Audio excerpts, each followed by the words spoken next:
So I'm here to talk about the puberty blocker issue, and I just want to say that I'm so happy to hear this news. I really hope that it goes through. I'm a gay man, and I actually, funnily enough, I have a YouTube channel where I talk about this stuff, and I actually just interviewed Debbie Hayton a couple of nights ago. So How do people find you on YouTube while you mention it, Jack? So if you search for Jack Jewell, and I also have the Jack Jewell podcast. So I talk about a lot of these issues, kind of going against the mainstream narrative, as well as other political issues. So yeah, it's going really well.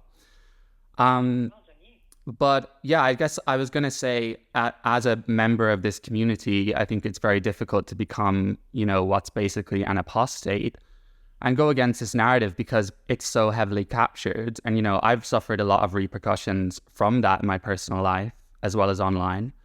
And I don't have high expectations for Labour. However, I respect Wes a lot. He's also gay. I don't want to play identity politics, but it takes a lot to go against this community who really just attack you when you go against this mainstream narrative. I think it's sort of worse, actually, if you're a member of the LGBTQ plus whatever it is now, all the letters in the alphabet. Do you think it's actually harder for people who are gay to speak out on these issues and say perhaps people who are straight? 100%. They hold you to account based on your sexuality. You automatically have to be left-wing, you have to be pro-critical race theory, you have to be pro, transitioning kids.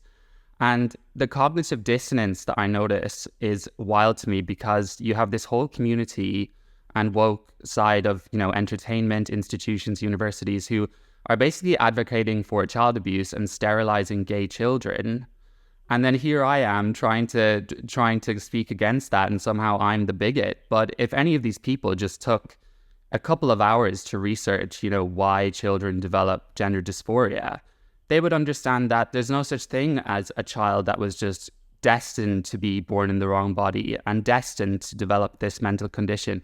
This is the condition that's created from society based on various circumstances and pathways, one of them being homosexuality and internalized homophobia due to an abusive household, bullying, and It's crazy. It's like, gay activist charities have now become gay conversion charities. And in a way, I feel sorry for these, LGBT people because they'll realize one day that they've all along been advocating for child abuse.